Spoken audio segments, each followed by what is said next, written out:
Of course I can show you this. I just don't want you to show in this documentary any of the faces that appear on the video and to expose anyone, including myself.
My name is Dale. I was born in Massachusetts, a northeastern state in the United States back in 1952. I traveled to Brazil when I was 11. The first time I came to Brazil was during Carnival in 1963. I came with my parents to Rio de Janeiro. They wanted to make of this an exotic trip. They wanted to show their children an underdeveloped, slow-growing, and poor country. My father was a sociologist and a university professor. My mother was a theater actress. They had always been involved in humanitarian campaigns around the world. And they wanted to show their children the cultural differences of a great and powerful nation like the United States versus a poor country in Latin America. During my first few trips to Brazil, I found it all very strange, disorganized, and meaningless. My older brothers loved it. They were never very fond of guidelines. I only got to appreciate Brazil when I was already grown up. At the time, I was at the university. I celebrated my New Year's Eve in Rio in 1985.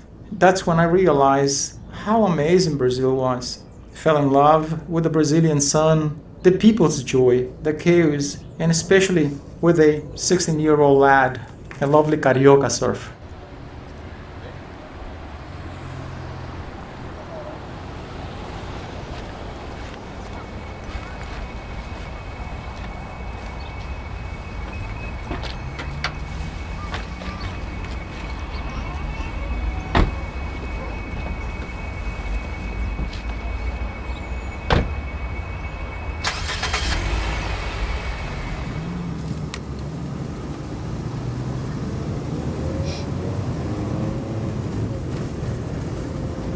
In the beginning, I thought of going back to the States.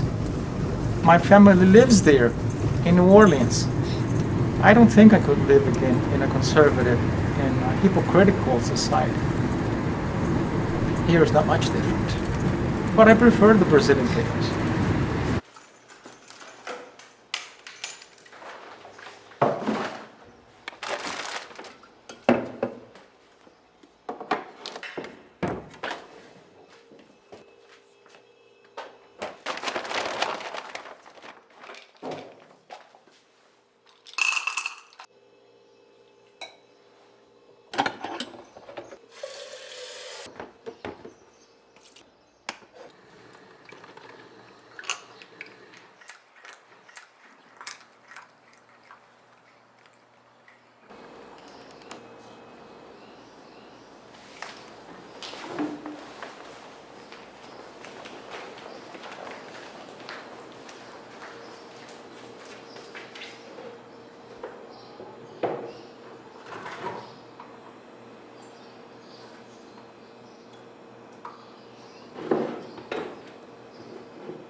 I'm going to take a shower, okay? You can shoot if you wish. It's not only the fetish, the pleasure of seeing and knowing people having sex. There's no talking in the toilet. I get a lot from their attitudes, gestures, people's silence. When a guy stays too long in the front of the urinal holding his dick, it is the first sign of other intentions in the toilet. They recognize themselves by their looks. The guy that can stay forever using the dryers, or just pissing without end, or even watching through the slots in the doors.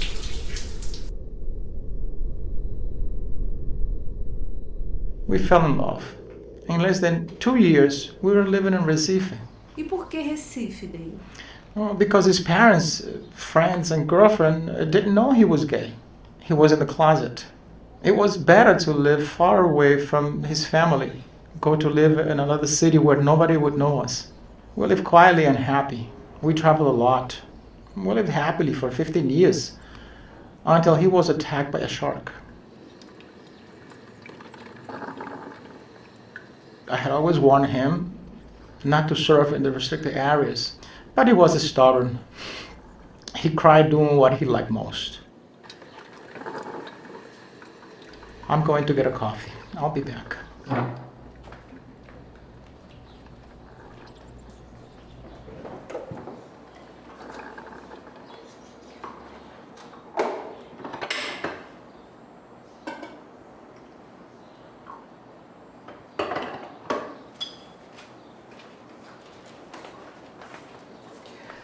I feel as if he had never left his house. After his death, I stopped speaking Portuguese, lost interest in the language and Brazilian culture in general. Suddenly, I started feeling further away from reality. I stopped going out with my friends, to parties, to clubs. I shut myself in my own pain. I feel trapped more and more.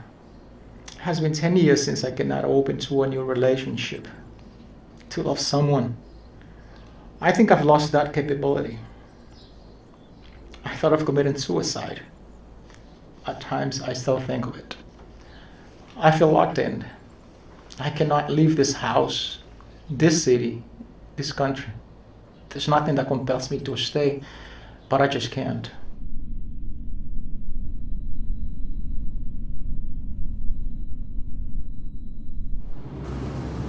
There has been 10 years since I began frequenting public toilets in shopping malls, health clubs, parks, supermarkets, bus stations, subways, airports, public markets, you name it.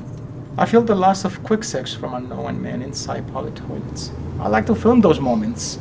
I am just a voyeur, that's all.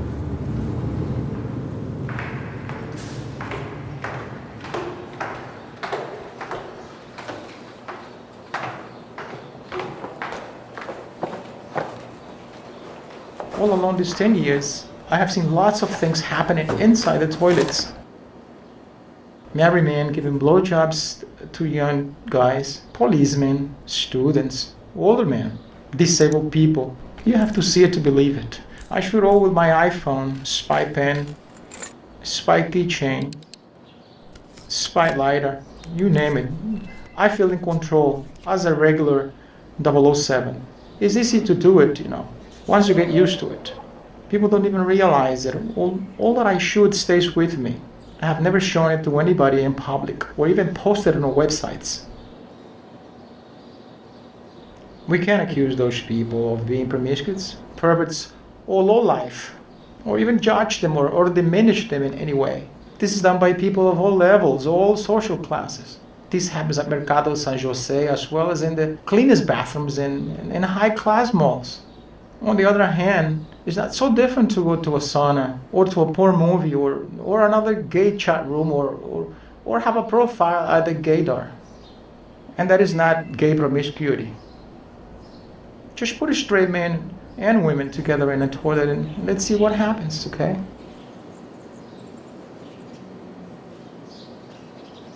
Nowadays, public toilets are still a symbol of gay culture, mainly for those that are still in the closet. This goes far beyond true promiscuity. In general, are married men, widowers, and even grandfathers that follow that practice. Many married men feel the real pleasure inside public toilets.